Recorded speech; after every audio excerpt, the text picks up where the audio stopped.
మీ mobile నెంబర్కి అనేది message వచ్చేస్తుంది, result your successfully seeded to Grameena Bank. So ఇప్పుడు మనకు సీడ్ అయిందా లేదా చెక్ చేసుకోవడానికి ఇక్కడ ఆధార్ మ్యాప్ స్టేటస్ ఉంది కదా, ఇక్కడ కన్ఫర్మ్ కొట్టేసుకొని ఆధార్ నెంబర్ మళ్ళీ ఎంటర్ చేసి వస్తుంది. ఓటీపీ అయితే ఎంటర్ చేస్తున్నా చూడండి మళ్ళీసారి. ఇక్కడ ఇంతకుముందు సెషన్ అవుట్ అయిపోయింది.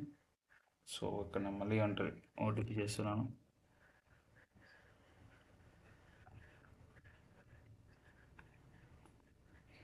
సీడింగ్ స్టేటస్ చెక్ చేసుకోవడానికి ఇక్కడ చూడండి, ఆటోమేటిక్గా మనకనేది ఆధార్ మ్యాపింగ్ అనేది అయిపోయింది.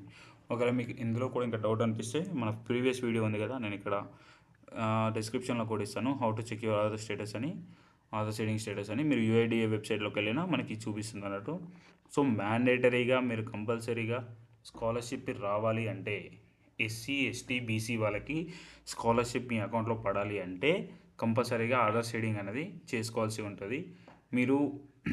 సో ఇక్కడ మేము చూపించిన ప్రాసెస్ ప్రకారం మీరు అప్లికేషన్ చేసుకున్నట్టయితే మీ అప్లికేషన్ అనేది ఈజీగా ఆధార్కి బ్యాంక్ అనేది సీడింగ్ అయిపోతుంది. సో బ్యాంక్ సెలెక్ట్ చేసుకునేటప్పుడు కొంచెం జాగ్రత్తగా సెలెక్ట్ చేసుకోండి.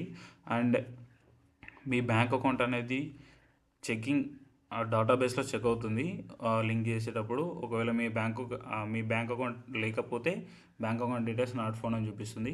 ఇక్కడ సేమ్ బ్యాంక్ అకౌంట్ నెంబర్ కొట్టాం కాబట్టి డీటెయిల్స్ మ్యాచ్ అయ్యి అక్కడ సీడింగ్ అనేది కూడా అయిపోయింది. ఒకవేళ మీ బ్యాంక్ అకౌంట్కి మీ ఫోన్ నెంబర్ లింక్ ఉంటే మీకు నార్మల్ మెసేజ్ కూడా ఆధార్ సీడెడ్ అని చెప్పేసి వస్తుంది. నేను ఇక్కడ పాపప్ చేస్తున్నాను చూడండి, మెసేజ్ ఇలా వస్తుంది. So thank you for watching. ఇది మీ ఫ్రెండ్స్ అందరికి షేర్ చేసి కంపల్సరీ ఆధార్ సీడింగ్ అనేది చేసుకోవాలని చెప్పేసి చెప్పండి. మళ్ళీ చెప్తున్నాను, ఆధార్ సీడింగ్ లేకపోతే స్కాలర్షిప్ రాదు. బ్యాంక్ అకౌంట్స్ యాడ్ చేసినా చేయకున్నా స్కాలర్షిప్ రాదు. Thank you.